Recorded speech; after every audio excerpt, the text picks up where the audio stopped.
नेहा धवन जी, मेरा सवाल आपसे ये है कि 10 साल से कांग्रेस सत्ता में वापसी का इंतजार कर रही है। ऐसे में कांग्रेस के प्रभारी दीपक बाबरिया ने आज साफ शब्दों में ये कह दिया है कि जो दूसरे अन्य दल हैं वो हमारी पार्टी में आते हैं तो उनका मोस्ट वेलकम है और वो पूरा मान सम्मान भी करेंगे। क्या बीजेपी मुकाबला करने के लिए तैयार है? देखिए, मुझे एक बार अपना नाम बता दीजिए पहले। जी, श्वेता। श्वेता, देखिए, हमें तो उनसे मुकाबले की कोई बात ही नहीं रह जाती है, क्योंकि कांग्रेस जैसे दल ने जो अपने आप को इस बार हरियाणा प्रदेश की सरकार संभालना, सत्ता संभालने की बात के वादे करते नजर आते हैं लोगों के साथ और उनके समक्ष बात करते नजर आते हैं, वो इतने कमजोर निकले, वो इतने डरपोक और डरे हुए निकले कि वो अकेले चुनाव लड़ना ही नहीं चाहते हैं। गठबंधन में चुनाव लड़ने की उनकी जो मंशा सामने आई है उससे साफ पता चलता है कि हरियाणा प्रांत में उनको मालूम है कि वो फुल मेजोरिटी की सरकार नहीं बना सकते हैं और उनके पल्ले में जो वो जीत की आस लगाए बैठे थे वो जीत भी उनको दिखती नजर नहीं आती है। ये साफ साफ बात है कि कांग्रेस आज ये घबरा कर ही गठबंधन बनाने की बात कर रही है और कोई भी दल उनके पास में चला जाए, चाहे वो जेजेपी हो, इनेलो हो या अन्य जो दल हैं, उनसे भी वो गठबंधन करने के लिए तैयार हैं। और आम आदमी पार्टी के साथ तो उन्होंने लोकसभा में पहले गठबंधन किया ही था और अपने आप को जो 10 की 10 लोकसभा सीट पर अपने प्रत्याशी छोड़ जो है लड़ाने की बात करते थे। उन्होंने एक कुरुक्षेत्र की जगह जो है वो आम आदमी पार्टी को भी दी थी जी। और सबसे बड़ी बात श्वेता जी, इस बार लोकसभा के चुनाव में देश में जब इंडी गठबंधन बनाया गया तो उसमें भी कांग्रेस ही सबसे ज्यादा डेस्परेट नजर आई इंडी गठबंधन के अंदर।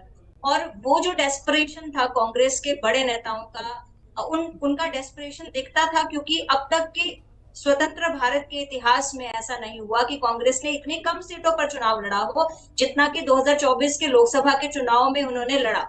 इतनी कम सीटों पर चुनाव लड़ना, एक आप राष्ट्रीय दल हैं, सबसे बड़े राष्ट्रीय दल की आप बात करते हैं, लेकिन आपने सबसे ज्यादा वर्षों तक देश की कमान संभाली हो, एक ऐसा दल और सबसे कम सीटों पर अपने आज तक के इतिहास में चुनाव लड़े, इससे क्या पता चलता है कि वो मजबूत हैं या कमजोर हैं।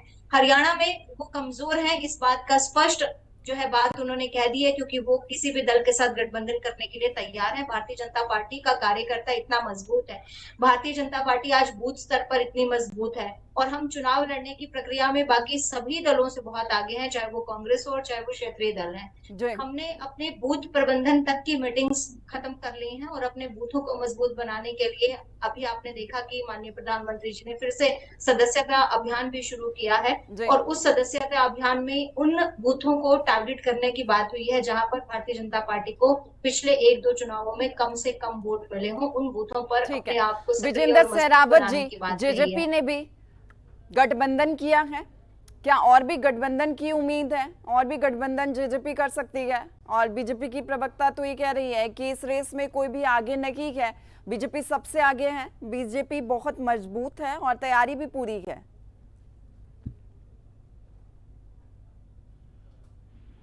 आप मेरे से पूछ रही है श्वेता जी? जी विजेंद्र जी, सवाल मेरा आपसे ही है। आजाद समाज पार्टी के साथ जेजेपी ने गठबंधन किया है। नहीं श्वेता जी, मैं जेजेपी से नहीं हूं, मैं इनेलो से हूं। मैं इंडियन नेशनल लोकदल पार्टी से विजेंद्र रेड्डू। अब विजेंद्र सहरावत जी से मेरा सवाल है। विजेंद्र सहरावत जी, जेजेपी के प्रवक्ता विजेंद्र सहरावत जी से मेरा ये सवाल है कि देखिए, जेजेपी ने आजाद समाज पार्टी के साथ गठबंधन किया है, क्या और भी गठबंधन की उम्मीद कर सकते हैं जेजेपी की? श्वेता जी, ये तो राजनीति में रहती है, हर दल की अपनी विचारधारा होती है, हर दल की अपनी संभावना होती है। ये तो गठबंधन के भरोसे तो कांग्रेस भी बैठी है, जो आज सबसे बड़ी पार्टी बता रही है अपने आप को, बीजेपी भी भरोसे में बैठी है। तो एक समय में इनेलो रही है बड़ी पार्टी हरियाणा की, माना कि आज एक ही विधायक है जी। जेजेपी की कितनी तैयारी है? क्योंकि बीजेपी की प्रवक्ता ने तो कहा है कि कोई भी दल इस रेस में आगे नहीं है, बीजेपी की तैयारी पूरी है और इस रेस में कोई भी नजर नहीं आ रहा दूर दूर तक।